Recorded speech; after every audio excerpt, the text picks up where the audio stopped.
Ode to Autumn by John Keats.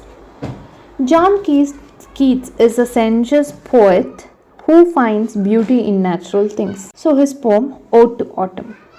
Season of mists and mellow fruitfulness, close bosom friend of the maturing sun, conspiring with him how to load and bless with fruit the vines that round the thatch eaves run, to bend with apples a most cottage trees, and fill all fruits with ripeness to the core, to swell the gourd and plumb the hazel shells, with a sweet kernel to set budding more, and still more later flowers for the bees, until they think warm days will never cease.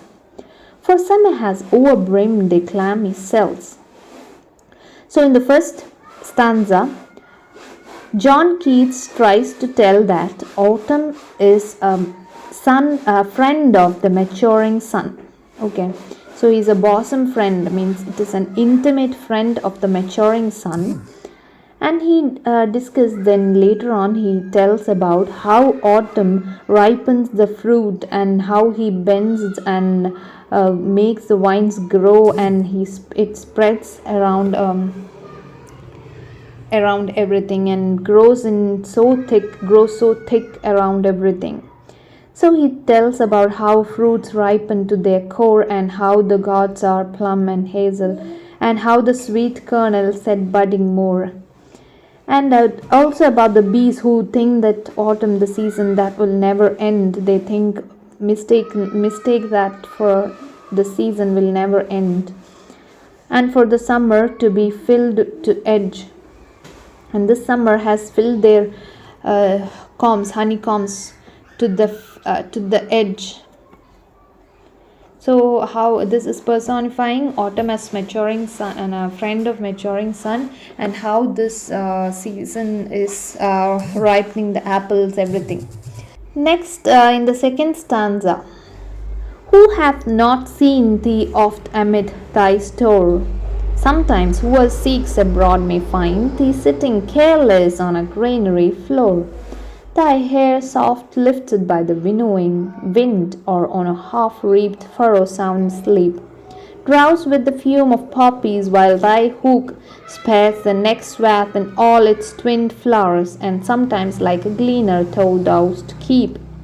Steady thy laden head across a brook, or by a cedar press, with patient look you watches the last oozings hours by hours. So in the third stanza, the author is personifying autumn to a female goddess who is sitting idle, or she is sitting carelessly on a granary floor. And here it is showing the harvesting season. So autumn and the harvesting season, the steps of the harvest is shown here. And here next the John Keats talks as her hair is being lifted, that is, her hair is flying, or we can say it is a good thing to watch. Okay, her hair is flying in the winnowing wind, that is blowing wind. Here the winnowing is shown, harvesting, in harvest we have winnowing, so that is shown here. And then the half-reaped furrow sound asleep, drowsed with the fume of poppies, that is poppies, opium flowers, opium flowers are the poppies. So these poppies, because of the smell that is produced from these poppies, the female goddess, she feels drowsed. So spares the next swath and all its twin flowers, and collects the harvest. Okay, gleaner, she is compared to a gleaner, then her autumn is compared. So here the gleaner is actually collector of harvest. So he collects all the harvest. And then she's compared to a cedar press. She's compared to looking at the cedar press, where with a patient look she's looking at the cedar press. It is a machine which makes wine, and she's looking at the last oozings, is the like tricking of that wine. It is drop by drop, it is falling down. She's looking at the last oozing. And the third stanza talks about the rebirth of autumn. Let's see. Where are the songs of spring? Hey, where are they? Think not of them, thou hast thy music too, while barred clouds bloom the soft dying day, and touch the supple plains with rosy hue.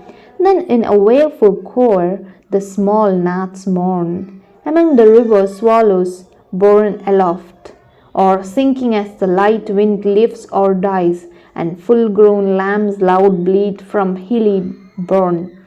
Hedge crickets sing, and now with treble soft the redbreast whistles from a garden croft, and gathering swallows twitter in the skies. So here the song, the music of autumn is said. So don't look at the song of spring. So don't look at the song of spring. You have your own music too. That is what Keats tries to tell to autumn. While barred the strips of clouds are closing the sun, but still they are producing a rosy hue over the grass. That is what he is trying to tell. Then in the next line he tells about the wailful choir of the small gnats. They are like a morning sound. So gnats are the biting flies. So it is also a music of autumn. And among the rivers there are trees, and the winds blow, and that too produces music, a beautiful music for the autumn. The full-grown lambs near the hilly areas, they are bleating from the hills. So loud bleat is heard from the hills by these grown-up lambs. Hedge cricket sings, and now with treads of the redbreast whistling of the redbreast is also considered as a music of autumn.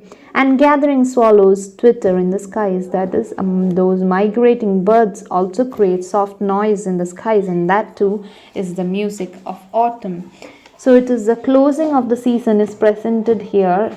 So here John Keats is asking to listen to its own music, and don't be sad that she doesn't have any music, but like spring has got its song, so don't just look for it. You too have your song for yourself, is what John Keats tries to end this poem with.